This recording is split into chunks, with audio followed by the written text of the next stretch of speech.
friends, welcome back to my channel. My name's Emily if you're new here, and welcome to day 6 of Bookmas.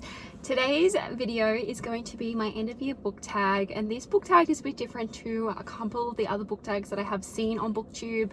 This one has been kind of created by Destiny Sidwell. I will tag her down in the description below. Basically, she got a bunch of her followers to send her questions to answer for her end of year book tag. So there is like a variety of questions that are going to be in this video, and I have written them all down and I have answered every single one. So I'm going to go through my responses to those questions, and let's just talk about some of my favorite books that I read this year basically. So I'm just going to get straight into it. I have all the questions on my iPad as I'm filming on my phone, but I thought I'd come out into the car, and because it is 41 degrees in Australia right now, well, where I live anyways, 41 degrees Celsius. It is so hot, and my room is scorching hot because the air conditioning doesn't really reach my bedroom. So I have been hiding out in the lounge room trying to get cool, but I came into my car to put the aircon on because it is so freaking hot. I just needed somewhere to film. Obviously, I don't want to fall behind on Bookmas. So the first question is most disappointing read of the year. And for my answer for that question was A Haunting on the Hill by Elizabeth Hand. I honestly just felt really disappointed by that read. I was really anticipating it after reading The Haunting of Hill House by Shirley Jackson. And I really wanted to immerse myself back into that world of The Haunting of Hill House. The way that Shirley Jackson wrote that book, it is so gothic and eerie and atmospheric, and it was everything that I wanted in a gothic horror. But unfortunately, A Haunting on the Hill just did not live up to anything like Shirley Jackson's writing and the Hill House itself. Yeah, it was just a disappointing read for me. The next question is a book that was overhyped. The answer for that question that I wrote down was Assistant to the Villain by Hannah Nicole Mahera. I think that's how you pronounce her name. I could be wrong, but I was just really disappointed with that book. I gave it a 3 stars. It really fell flat for me, to be honest, and it was so overhyped on TikTok. Everyone was talking about it, but I didn't see the hype in it at all.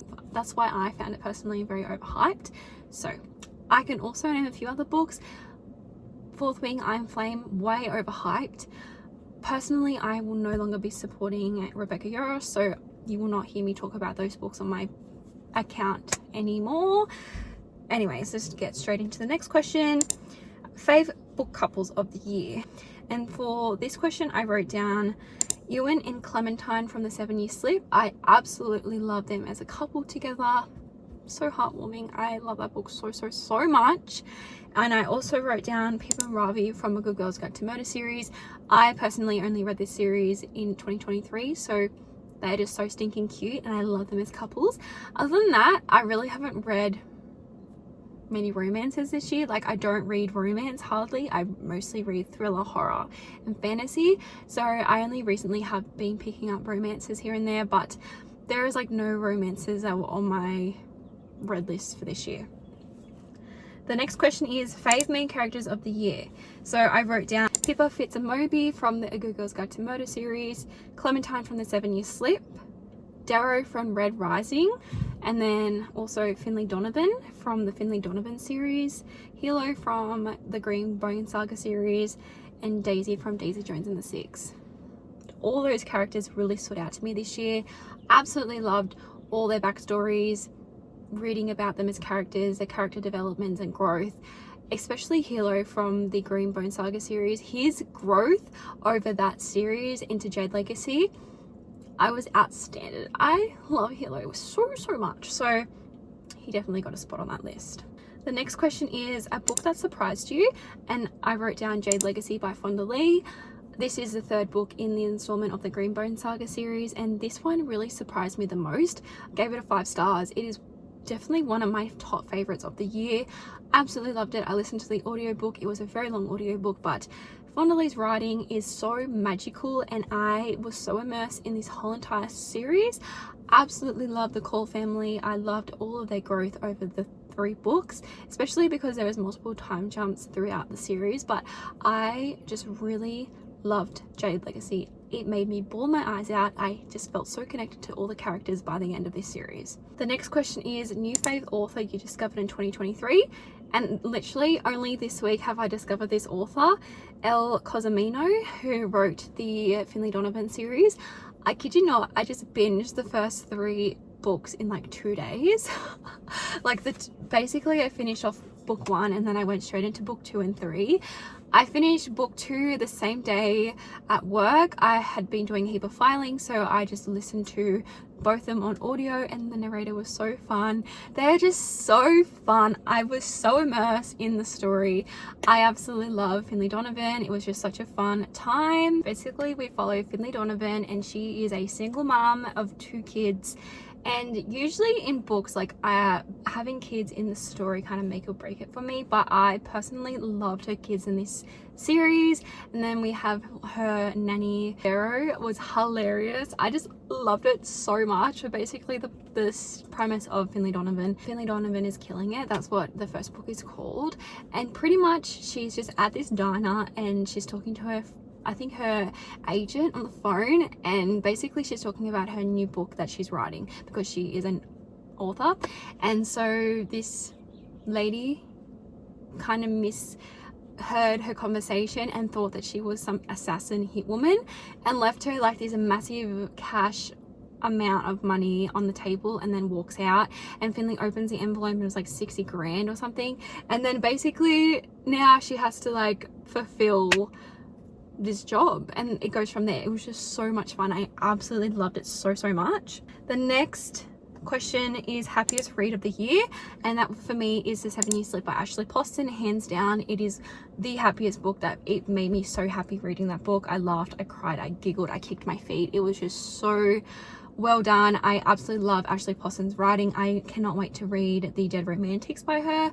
I just loved this book so much. It made me feel so happy, and to this day I still think about it every day.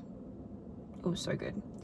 The next question is most infuriating book you read in 2023, and for me that would be Addicted to You by Krista and Becca Ritchie. I really was super frustrated by this book. I will not be continuing on with the Addicted series, I'm sorry. So Lily and Lo were the 2 main characters in Addicted to You, and I just did not like their dynamic. They just did not work for me at all, and personally I do not see why people are obsessed with them. In the first book anyways, I could not stand them. That's just me. The next question is longest book you read this year, which was It by Stephen King. This book was over 1100 pages. It was the longest book that I've ever read in my life. But I absolutely loved it, and there will be a full in-depth spoiler review coming to my channel soon about it, but that is definitely the longest book that I read this year. The next question is shortest book you read this year, which was Nothing But Blackened Teeth by Cassandra Core. I think this book was definitely under 150 pages. I could be wrong, but it was a very quick read. The audiobook was like 2 hours in length. Did not take me long at all to read. The next question is favorite covers of the year. So for this question I wrote Garlic and the Vampire. It's the cutest graphic novel. Has such a cute cover. Chasm by Stacey McEwen. I absolutely loved the foiling on this cover. Yellow Face by Arif Kwong. It was so unique, and I just really like the yellow and the standout of the eyes. It was just so cool. I absolutely love that cover as well. The next question is a book you haven't stopped thinking about, and I'm going to repeat myself again, but that is The 7 Year Slip by Ashley Poston. I just have not stopped thinking about that book at all since I read it back in August. I just love it so much. Next question is cringiest book you have read this year, which was Fourth Wing by Rebecca Yarros, and I will not talk about that, but that is definitely the cringiest book that I have read this year. Or Gothicana by Ronox was also very cringy in my opinion. It was a gothic dark romance, but the romance was so cringe. The next question is unpopular book you loved, and for me, I don't know if I would say this is unpopular. It definitely is not unpopular. It is very much popular, but this book is not popular on any of the book talk. It's not popular on book talk or Instagram, things like that. It is just like more of a modern classic, and that is The Bell Jar by Sylvia Plath. I read this back early in the year.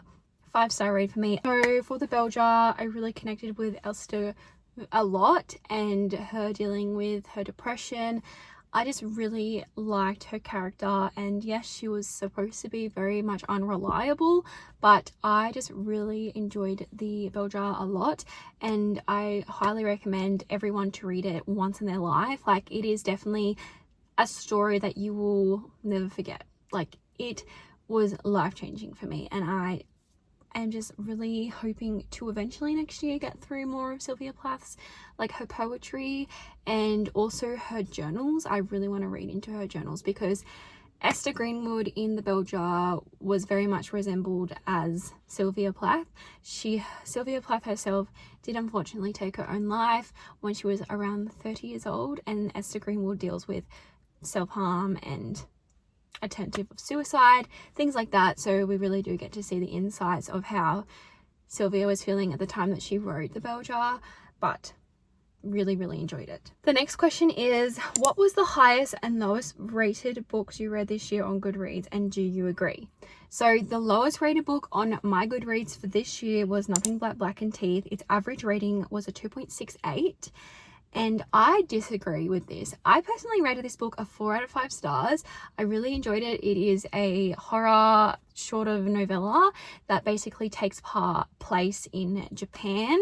So Nothing But Black and Teeth follows an oni that translates to Black and Teeth, and it's about this. It is a woman who cries for a husband, but pretty much the actual spirit itself doesn't actually harm anyone.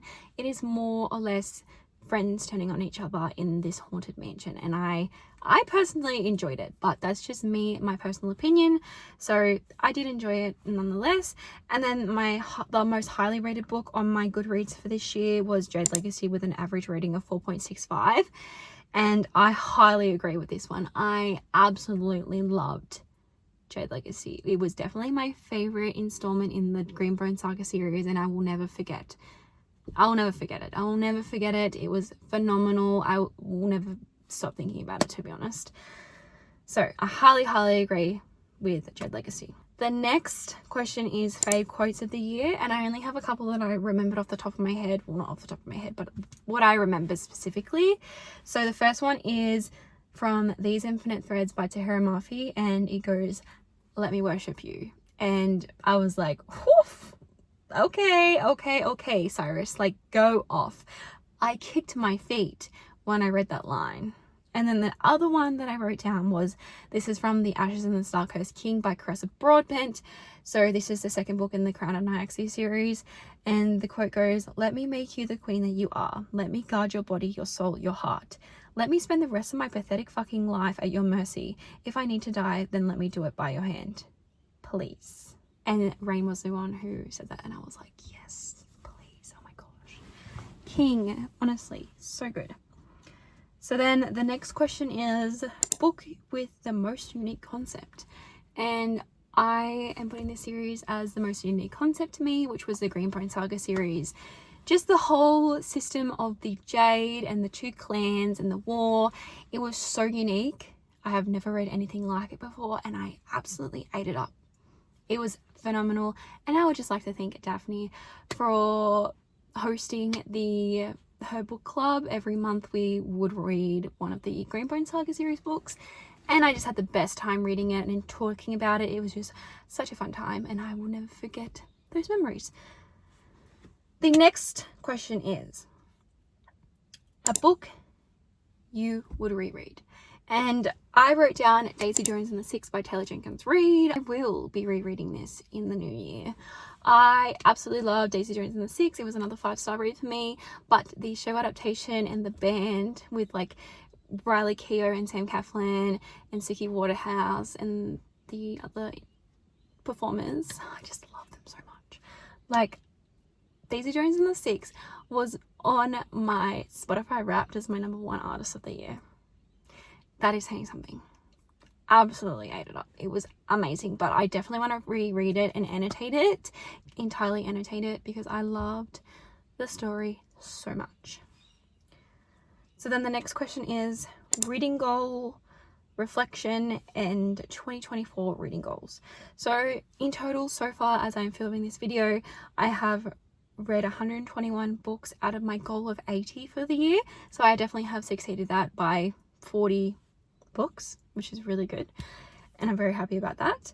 And for next year, I would like to bump up my reading goal to 100 books, because I definitely feel like I can do that, and I want that challenge. I really enjoy having a reading goal personally, so I want to have 100 next year. And the final question is, after 2023 reading, what are you prioritizing in 2024 reading wise? So I want to finish off a lot of series that I am currently in the middle of. I really want to prioritize Vampire Academy series in the new year, as well as a couple of other series that I have going on at the moment, but I want to finish the next 2 books in the Vampire Academy series. I will be finishing those in January, hopefully, or before. I need to finish that series at least. So that is my priority for 2024. And then also in January, I will be starting the Throne of Glass series by Sarah J Maas. It has been on my shelf for a year now. I literally got it for Christmas until last year. So we need to start that. that is the plan. But thank you guys so much for watching this video. I am getting darker. The sun is going down. It is like 7:30 at night now. But I'm sweating my ass off because I had to turn my aircon off because my car gave me an alert saying my battery was dying. I really want to go for a swim. I have a pool and it is calling to me right now, so maybe I might do a quick dip before I go inside because it is so hot. But yes, that concludes my little end of year book tag. It was kind of fun to go through some of my favorite reads and some reads that I haven't really thought about for quite a few months, but I will never forget about. I can remember vividly what happened in Jade Legacy, and I'm just like obsessed with the books that I talked about in this video. So yes, thank you guys so much for watching day 6 of Bookmas. Please don't forget to like, comment and subscribe. It really helps my channel grow, and I'll see you all tomorrow.